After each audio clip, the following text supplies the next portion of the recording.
Podcast Network Asia. Halo listener, selamat datang di season kedua podcast Hydran. Setelah menyelesaikan 100 episode di season pertama kemarin, podcast Hydran akan kembali dengan konten yang lebih fresh dan mendalam nih. Di season kedua ini, podcast Hydran juga sudah resmi berkolaborasi dengan Podcast Network Asia. Untuk kamu yang suka dengerin podcast Hydran, di season kedua ini kamu akan mendengarkan konten dengan kualitas audio yang lebih baik dan juga tambahan konten Sexperimi. Penasaran kayak gimana? Dengerin terus podcast Hydran di semua platform audio kesayangan kamu ya. Podcast Hydran, podcast dewasa pertama dan nomor 1 di kota Bekasi. Podcast Hydran, berhenti menonton, mulai mendengar. Gak cuma diporotin malah.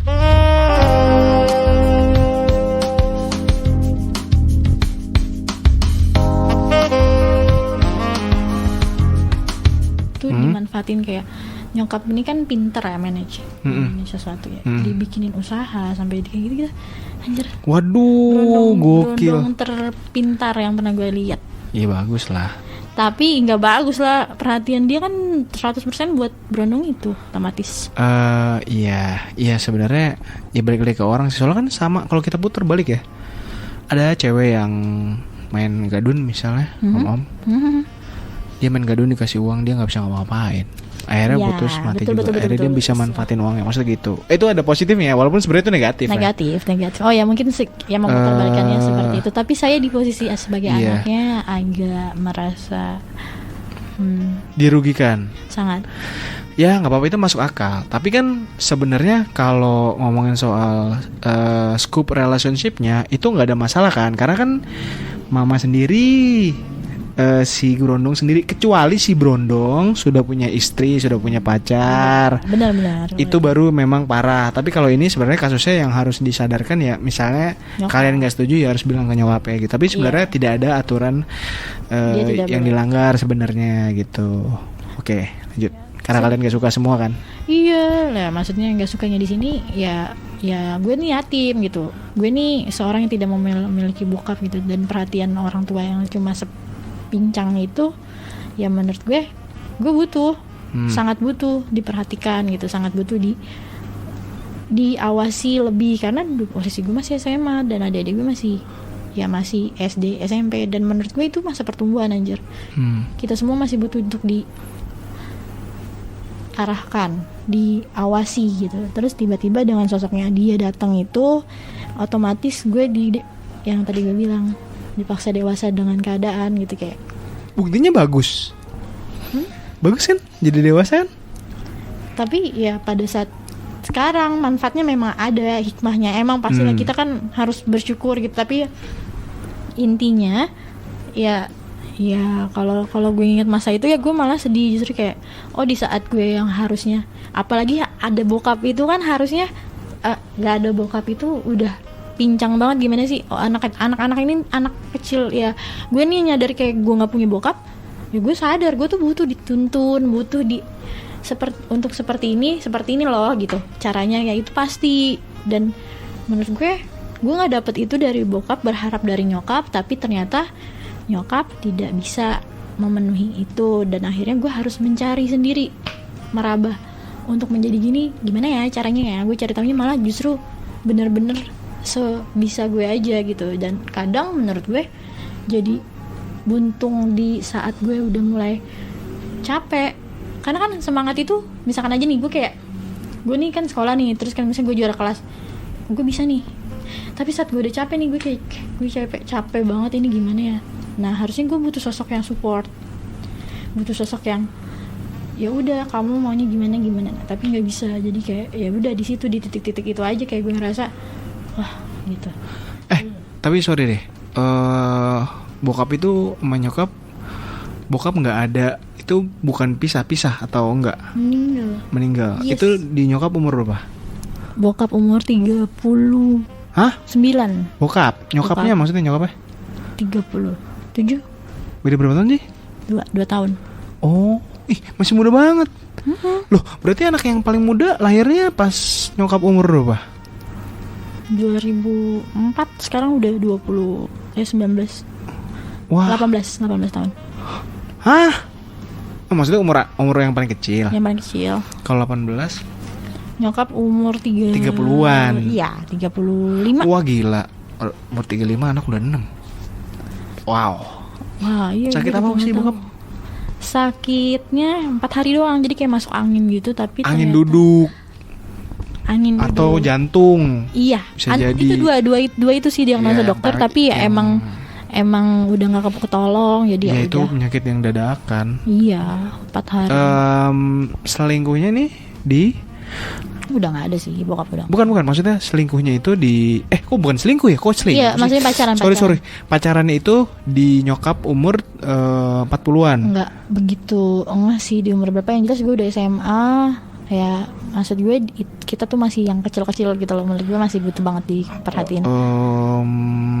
Berarti ya mungkin antara nyokap akhir 30-an atau 40-an. Mungkin di 40 lah kayaknya. 30 Tapi sampai 40. tapi serba salah tau. Nyokap tuh butuh temen itu juga. Iya, cuma maksud gue di sini. Kenapa harus berondong gitu? Yes, Kenapa nggak orang yang sama-sama mature, dewasa, tua? Iya. Umurnya maksudnya nggak terlalu jauh gitu. Dan pastinya yang mengarahkan bahwa anak-anak lu tuh masih kecil-kecil loh, jangan lupain mereka loh gitu loh. Dan itu sangat banget menghilangkan sosok nyokap di hidup gue.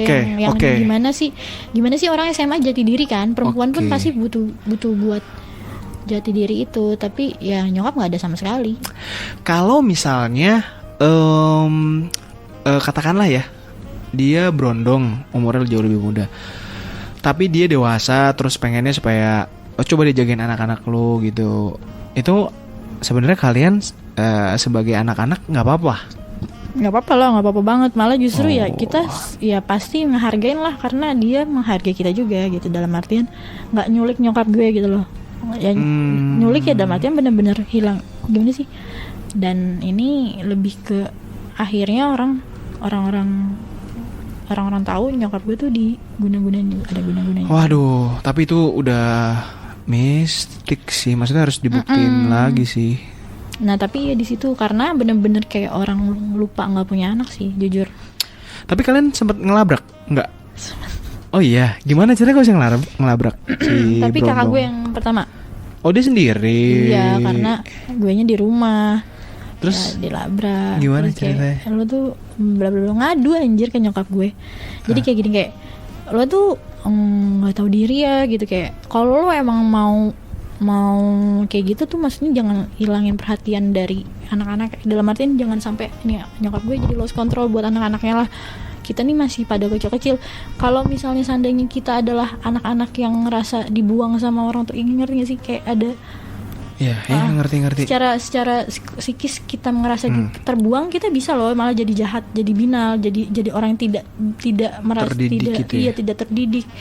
Lebih kita pelariannya jadi yang jahat-jahat, misalkan pemabok semua, maksudnya kayak yang kayak gitu-gitu bisa, tapi kita ngejaga itu ya cuma buat nyokap gitu. Itu sampai kayak ngomong kayak gitu nggak punya hati lah, bla bla gitu. Itu sih kakak gue cerita ke gue, tapi gue pribadi nggak tahu bener atau enggak, maksudnya nggak tahu bener-bener sepanjang itu atau sebenar-benar namparnya dia kayak gitu. Apa respon dia ngadu nyokap gue? Habisnya nyokap marahin kakak gue. Wah, tapi akhirnya si nyokap putus itu kalian tahu? Sangat lama prosesnya. Singkat aja, kira-kira gimana proses putus? Yang kalian setahu kalian aja? Yang setahu gue, karena nyokap pelan-pelan cerita, tapi dia bilang teman. Oke. Karena ada istri, karena dia nikahin perempuan lain. Gila sih. Jadi akhirnya selesai karena itu. Iya. Oke, ya anjing sih. Dan itu prosesnya nggak setahun 2 tahun. Wow, berapa lama? 7-8 tahun. Gila, lama banget anjir. Wah, cukup panjang nyokap. Respect. Tapi sekarang udah aman kan? Maksudnya nyokap nggak ada problem? Aman-aman. Oke. Ya sih udah lebih paham dan sadar sih. Tapi pelajarannya nyokap ya mungkin karena nyokap adalah tipe di saat kita butuh beliau tidak ada untuk kita, mungkin dia sekarang lebih sadar, dan makanya kenapa dia orang yang tidak menuntut A, menuntut B, C, karena dia sadar seberapa dia tidak ikut andil banyak lah dalam masa pertumbuhan anak-anaknya kayak gitu sih. Dan dia selalu bilang kayak ya emang mama bukan orang tua yang sempurna, tapi ya berharap maksudnya kalian tetap menghormatin mama. Ya itulah jelas lah kalau itu jelas, cuma sempet disrespect to her-nya yang masalah karena kenapa sih bisa sampai lost control itu, padahal gue dulu ya SMA udah mikir kayak gitu. Tapi ya emang namanya ya itu perjalanan hidup. Oke. Ya itu lumayan penting juga sih kalau ngomongin keluarga ya. Sekarang kita masuk ke relationship. Pandangan dan opini yang disampaikan oleh kreator podcast, host, dan tamu tidak mencerminkan kebijakan resmi dan bagian dari Podcast Network Asia. Setiap konten yang disampaikan mereka di dalam podcast adalah opini mereka sendiri dan tidak bermaksud untuk merugikan agama, grup etnik, perkumpulan, organisasi, perusahaan, perorangan, atau siapapun dan apapun.